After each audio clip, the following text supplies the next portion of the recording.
เดี๋ยวนี้เราก็จะมาเรียนเกี่ยวกับวันของแต่ละอาทิตย์เนาะว่ามันจะมีมื้อใดแล้วภาษาเวียดเขาว่าจังใดตั้งวันจันทร์ฮอดวันศุกร์เนาะว่าภาษาจะบอกแบบใดพากันมาฟังเนาะต่อไปวันจันทร์ถือให้วันจันทร์ถือให้วันจันทร์ภาษาเวียดเขาจะว่าวันจันทร์แปลว่าถือให้แปลว่าเลข2นั่นเนาะแล้วไปที่วันอังคาร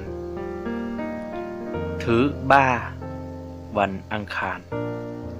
ถือบ้าวันอังคารถือบ้าแปลว่าวันอังคารแต่บ้าแปลว่าเลข3เนาะเขาจะอ่านไปตามนั้นเนาะแล้วต่อไปวันพุธเนาะถือตื้อวันพุธถือตื้อวันพุธถือตื้อแปลว่ามือที่4นั่นเองเนาะตื้อแปลว่าเลข4ตื้อวันพุธเนาะแล้วต่อไปถือน้ำวันพฤหัสถือน้ำวันพฤหัสน้ำแปลว่าเลข5นั่นเนาะภาษาเวียดเขาจะเอิ้นวันพฤหัสว่าถือน้ำแล้วไปต่อที่วันศุกร์เนาะถือเสาร์วันศุกร์ถือเสาร์วันศุกร์เสาร์แปลว่าเลข6เนาะถือเสาร์แปลว่าวันศุกร์ภาษาเวียดเขาจะเอิ้นว่าถือเสาร์แล้วไปต่อที่วันเสาร์เนาะถือใบวันเสาร์ถือใบวันเสาร์ภาษาเวียดเขาจะอ่านไปตายแปลว่าเลข7ถือใบเนาะแล้วไปต่อที่วันอาทิตย์เนาะโจหยัดแปลว่าวันอาทิตย์โจหยัดวันอาทิตย์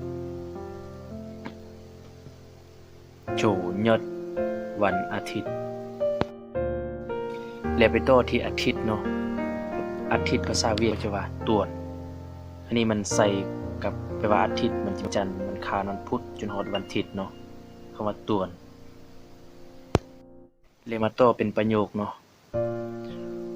ตวนในลาตวนถือเหมยอาทิตย์นี้แม่นอาทิตย์ที่เท่าใด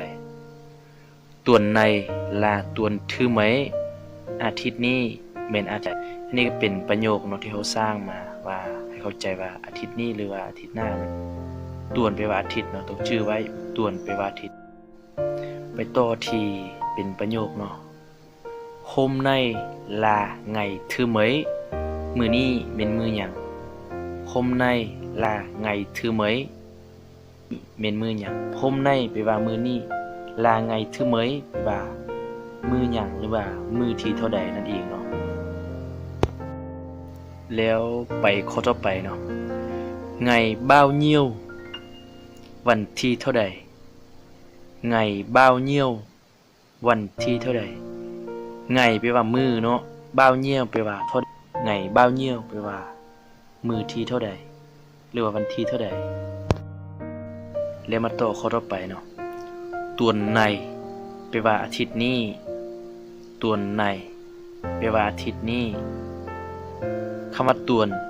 ต้องชื่อไว้ชื่อใต้ตัวว่าอาทิตย์ในแปลว่านี้ตวนในแปลว่าอาทิตย์นี้เนาะภาษาเวียดเขาจะว่าจังซี่แล้วไปข้อต่อไปเนาะตวนเศร้าแปลว่าอาทิตย์หน้าตวนเศร้าแปลว่าอาทิตย์หน้าคำว่าเศร้าแปลว่าหน้าหรือว่าหลังนั่นเองเนาะสมมุติว่าอยู่ทางหน้าตวนเชือกแปลว่าอาทิตย์ก่อนเนาะเชือกแปลว่าก่อนเนาะตวนเชือกแปลว่าอาทิตย์ก่อนสมมุติว่าเขาว่าเอ็มดีเชือกดีว่าน้องไปก่อนแม่เขาจะว่าจังซี่เนาะเชือกต้องชื่อไว้ไปก่อน